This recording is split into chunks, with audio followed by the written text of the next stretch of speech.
दोस्तों, आज की इस कहानी में हम उन सबसे आसान और सबसे असरदार तरीकों के बारे में बात करेंगे जिनसे आप अपने घर पर रहकर बिना किसी दवा के अपना पेट साफ बड़ी आसानी से कर सकते हैं। इसके बाद हम आपको भोजन के 3 नियमों के बारे में भी बताएंगे।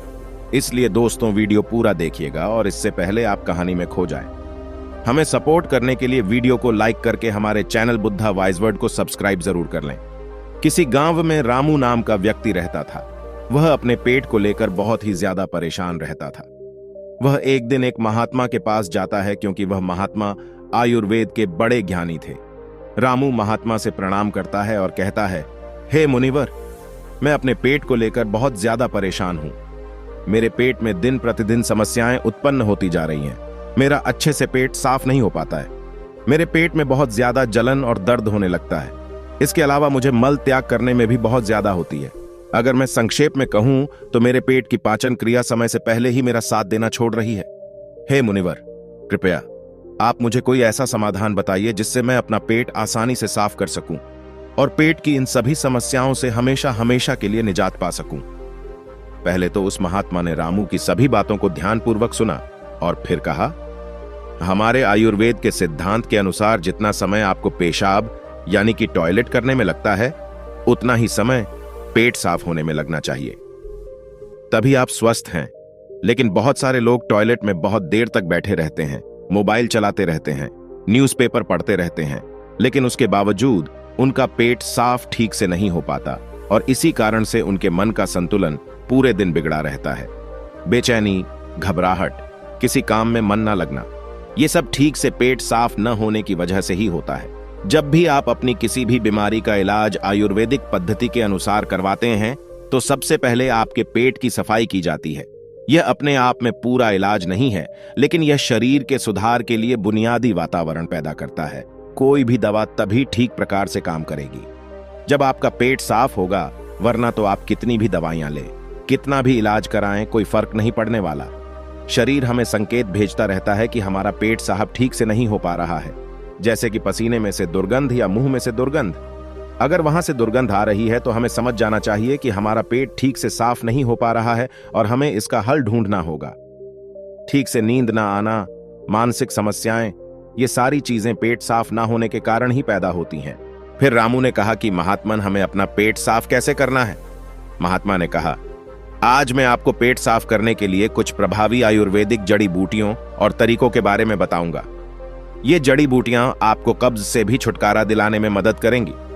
महात्मा की इन्हीं बातों को सुनकर रामू बहुत ज्यादा उत्साहित हो जाता है और कहता है, महात्मन, कृपया आप मुझे उन सभी तरीकों के बारे में जानकारी दो जिससे मैं अपना पेट हमेशा के लिए स्वस्थ और साफ रख सकूं। इसके बाद महात्मा पहला तरीका बताते हुए कहते हैं, सबसे पहले हमें यह समझना चाहिए कि आज के समय में हमारी दिनचर्या और हमारा खान पान पूरी तरह से बदल चुका है और उसी बदलाव की वजह से हमारे शरीर में नाना प्रकार की बीमारियां पैदा होती हैं और हमारा पेट भी ठीक से साफ नहीं हो पाता। उदाहरण के लिए, आज के समय में ज्यादातर लोग फ्रीज का पानी पीते हैं जो कि बहुत ठंडा होता है, और जितना ठंडा पानी आप पिएंगे, आपके पेट में जमा गंदगी उतनी ही सख्त होती जाएगी और इसी कारण से कब्ज जैसी बीमारियां पैदा होती हैं। अगर पानी को गर्म करके गुनगुना करके पिया जाए तो पेट की गंदगी बड़ी आसानी से बाहर आ पाएगी।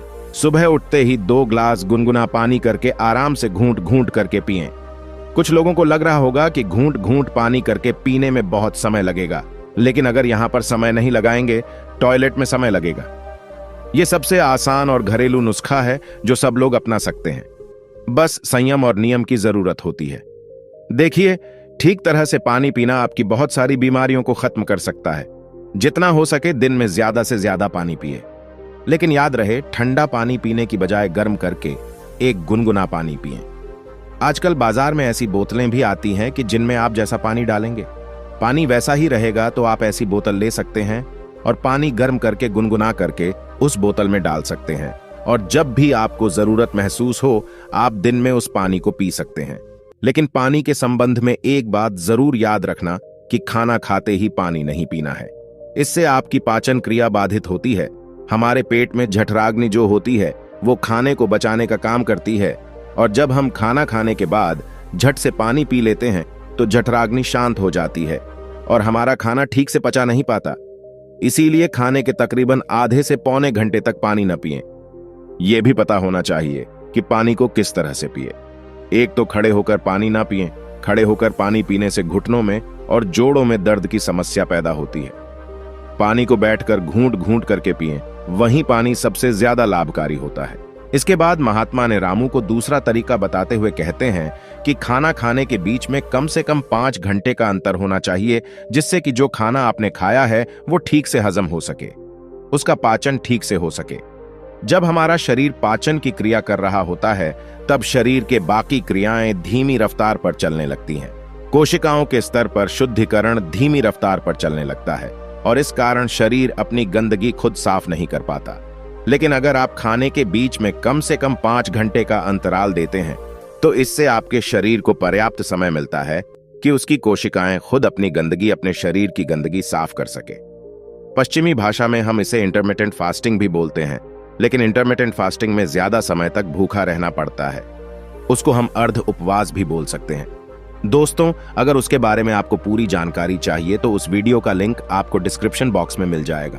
अब महात्मा ने रामू को तीसरा असरदार तरीका बताते हुए कहते हैं, अपने पेट को साफ करने के लिए हमें यह समझना होगा कि जो लार होती है वही हमारे खाने को पचाने का काम करती है।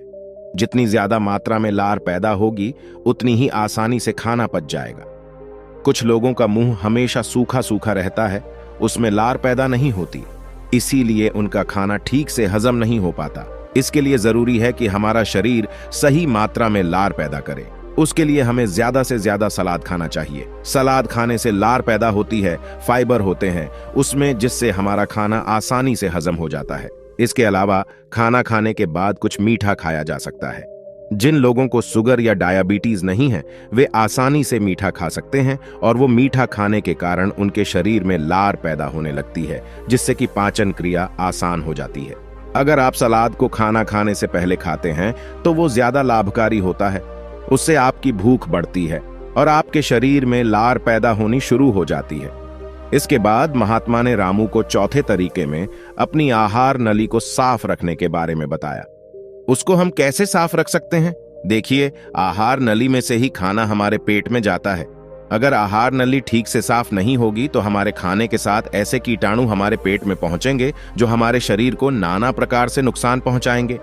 इसलिए जरूरी हो जाता है कि जो आहार नली है उसमें जो कीटाणु है उनकी ठीक से सफाई हो जाए, और इसके लिए सबसे ज्यादा लाभकारी होता है नीम। एक ऐसा दिव्य पेड़ है जो भारत में बड़ी आसानी के साथ उपलब्ध हो जाता है। हर जगह मिल जाता है। नीम की पत्तियों को और हल्दी को पीसकर एक छोटी सी गोली बन जाती है। कुछ दिनों तक सुबह उठकर उस गोली को पानी के साथ सीधा गटक लिया जाए, जिससे कि आपकी आहार नली पूरी तरह से साफ हो जाए। हमेशा नहीं करना है, यह सिर्फ 7 दिनों तक करें। 7 दिनों में आद की आहार नली पूरी तरह से साफ हो जाएगी। हर 3 महीने में इसको दोहराते रहें, जिससे कि आपकी आहार नली समय समय पर साफ होती रही और आपके पेट में ऐसे कीटाणु कभी ना पहुंच पाए जो आपकी पाचन क्रिया को बाधित करते हैं। महात्मा ने 5वां और आखिरी तरीका बताते हुए कहा, रामू, यह तरीका उन लोगों के लिए है जिन्हें ज्यादातर समय कब्ज की समस्या रहती है। जिन लोगों को लंबे समय से कब्ज की समस्या है, वो अरंडी के तेल का इस्तेमाल करें। रात में सोने से पहले 1 गिलास दूध के अंदर आधा चम्मच गुनगुना अरंडी का तेल मिलाकर पिएं। 1 हफ्ता पीने के बाद पुरानी से पुरानी कब्ज भी ठीक हो जाती है। ये अरंडी का तेल दूध में गुनगुना करके ही मिलाएं और सिर्फ आधा चम्मच मिलानी है। सोने से पहले पीना है। इससे क्या होगा? आपकी आंतों के पास एक चिकनाई की परत बन जाएगी, एक कवच बन जाएगा, जिसका कारण से आपके हाथों में खाना नहीं चिपकेगा, और खाना अगर आंत में नहीं चिपकेगा तो कब्ज की समस्या कभी नहीं होगी। देसी अरंडी का तेल लें। पैकिंग में जो तेल आता है, जो अंग्रेजी होता है, वह उतना लाभकारी नहीं होता है। किसी भी पंसारी से खुले पीपे में से तेल लें। एक तो वो सस्ता भी होगा और दूसरा वो लाभकारी भी ज्यादा होगा। इसके अलावा सोने से पहले त्रिफला का भी सेवन किया जा सकता है। रीठा, बहेड़ा और आंवला, ये 3 ऐसे जादुई फल हैं जिनसे मिलकर त्रिफला बनता है। इन तीनों की अलग अलग खूबियां हैं, लेकिन अगर ये तीनों एक साथ मिला दिया जाए तो इनकी दिव्यता, इनके गुण और भी ज्यादा बढ़ जाते हैं। रात को सोने से पहले गुनगुने पानी के साथ आधा चम्मच त्रिफला का सेवन किया जाए। शरीर की सारी गंदगी बड़ी आसानी से साफ हो जाएगी। कोई प्रयास नहीं करना पड़ेगा, कोई जोर जबरदस्ती करने की आवश्यकता ही नहीं रहेगी। तो ये कुछ आसान से घरेलू उपाय थे जिनको अपनाकर कोई भी अपने शरीर को स्वस्थ रख सकता है, अपने पेट की ठीक से सफाई कर सकता है। पेट साफ करने के बाद महात्मा ने रामू से कहा, रामू, अब मैं आपको भोजन के उन 3 नियमों के बारे में बताने जा रहा हूं, जिसे अपनाने पर पेट से संबंधित कोई भी बीमारी नहीं होगी, क्योंकि पेट में होने वाली बीमारियां हमारे खान पान पर निर्भर करती हैं। महात्मा ने पहला नियम बताते हुए शुरू किया, अपने आहार में 40 से 50% सजीव भोजन शामिल करें, चाहे वह फल हो, हरी सब्जियां हों, सूखे मेवे हों या अंकुरित अनाज हों।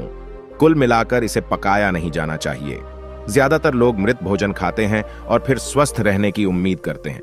मृत भोजन खाने का मतलब है कि हम किसी मृत चीज से जीवन निकाल रहे हैं, इसलिए इसमें कुछ लगेगा। हमारे शरीर से ऊर्जा निकलती है, तो यह हमें ऊर्जा देती है।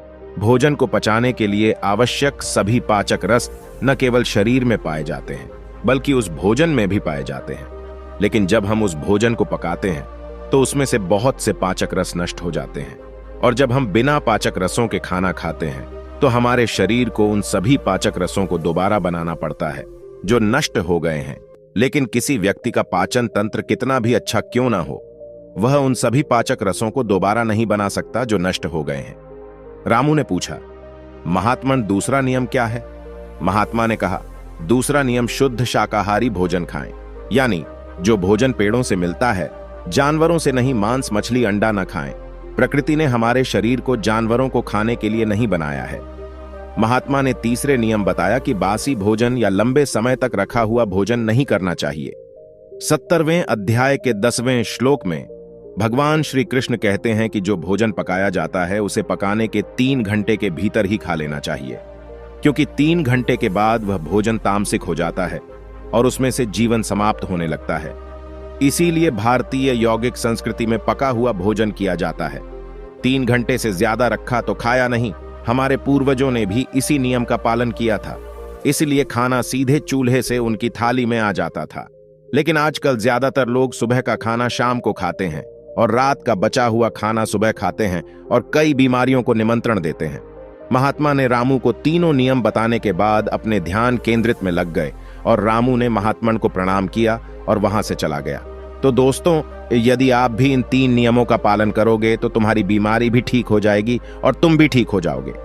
ऐसी वीडियो बनाने का सिर्फ एकमात्र मकसद है कि इंसान अपना इलाज खुद करना सीखें। पश्चिमी दवाएं, अंग्रेजी दवाएं एक तो काम बहुत कम करती हैं, और काम कर भी जाती है तो वो शरीर में दूसरे नुकसान पहुंचाती हैं जिनका हमें पता ही नहीं होता। लेकिन हमारे आयुर्वेद में वाग्भट्ट जी ने ऐसे बहुत सारे तरीके बताए हैं जिनसे घरेलू नुस्खे अपनाकर अपने शरीर को हमेशा हमेशा के लिए स्वस्थ रखा जा सकता है। तो फिर क्यों हम अंग्रेजी दवाओं की तरफ दौड़ रहे हैं? हमें अपनी सभ्यता, अपनी संस्कृति और अपने ज्ञान पर भरोसा करना चाहिए, उसे अपनाना चाहिए, उसके बारे में पूरी जानकारी लेनी चाहिए। हर घर में जिस तरह से धार्मिक पुस्तकें होती हैं, उसी तरह से अष्टांग हृदयम जैसी किताबें भी होनी चाहिए, जिनका रोज अध्ययन करना चाहिए, जिसमें शरीर के बारे में सारी जानकारी उपलब्ध होती है। पहले यह किताब संस्कृत में होती थी, लेकिन अब उसका हिंदी अनुवाद भी आ चुका है, तो समझने में कोई ज्यादा समस्या नहीं होगी। दोस्तों, कैसी लगी ये वीडियो? आपको अगर अच्छी लगी, सहायक लगी, तो अपने सगे संबंधियों के साथ इसको जरूर साझा करें और इस चैनल को सब्सक्राइब करके नोटिफिकेशन बेल को जरूर प्रेस कर दें, क्योंकि हम शरीर के बारे में महत्वपूर्ण जानकारी लाते रहते हैं। तो मिलते हैं किसी अगले वीडियो में, तब तक के लिए अपना ख्याल रखें।